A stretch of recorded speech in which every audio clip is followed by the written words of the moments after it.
Today I'm coming to you live from a friend of mine's studio. Now, how did she become a friend in the first place? I actually networked with her. There she is. I'll bring her back on camera in a second. Have a look at this studio. I've never seen or been in a place that actually feels like this. It feels beautiful when you're here. Very expensive equipment, but you actually want to hit the floor. It feels so good. Leanne's been a trainer for 20 years and a nurse for that long as well. And her whole thing is wellness, and obviously has an incredible passion for the business. And she just told me some of the whys behind why she's doing this. But just really quickly, I wanted to ask her kind of impromptu as well. What top 3 things, if you can limit it to 3, you don't have to, feel free to ramble, do 10 if you like. Well, we said we could go on forever, but yeah. And we might end up doing a course, because this is gold. You have to hear what comes out of this person's mouth. She's been doing this for such a long time. So everyone can see the studio? Yeah, sure. Rather than the tidy desk. That looks better.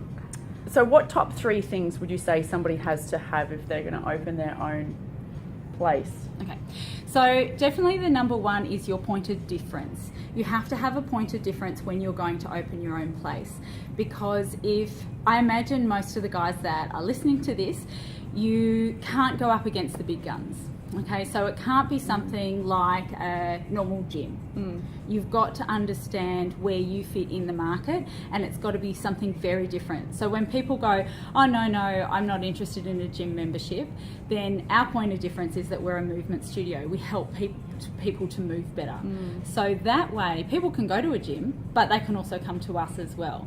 So, and we're very clear and I make sure that myself, my trainers, and everybody that comes to Swift, when they're talking about Swift, that our point of difference is very clear. No, I go to a movement studio. It helps me to move better during my week, and my week is therefore so much more valuable. I've got so much more quality in my living. So definitely go into your studio with a point of difference from everything else that's out there on the market, and be very, very clear about that. So that point of difference for us, for instance, being a movement studio, then all our programs branch off that, and everything comes back to the point that it is a movement studio, and therefore everything surrounds that. And how the personal trainers in here, even when they've got their one-on-ones, they come from a point of making sure that it's all about movement for the client. Can they feel that? What are they going into? That's just our point of difference. And so have clarity on that one. She knows her ethics and values and what she's about, if you can hear it. And actually, she just mentioned before that it's because she gets to see so many people in hospital beds that she thinks, well, how did the 96% of the population, how do we let you slip through the cracks? Yeah. And I think that's where you come to setting up your own club. Like for me, my journey has been, for many years, I was very much a traditional trainer. So very traditional with, all my weights, all your normal machinery, all that kind of stuff.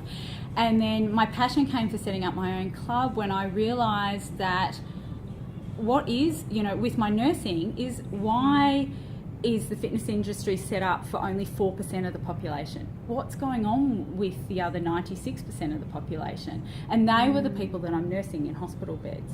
So then I started to look at them through different eyes and go, how do we stop you from ending up in a hospital bed? What does that mean? What does a club have to do, or what does a studio have to become to help people stop slipping through those cracks and then moving into a hospital bed?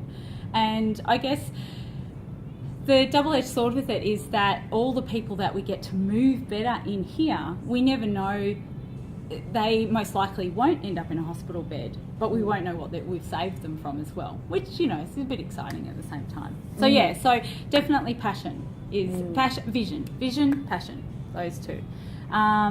Second thing that I have to say is systems. You have to understand your systems.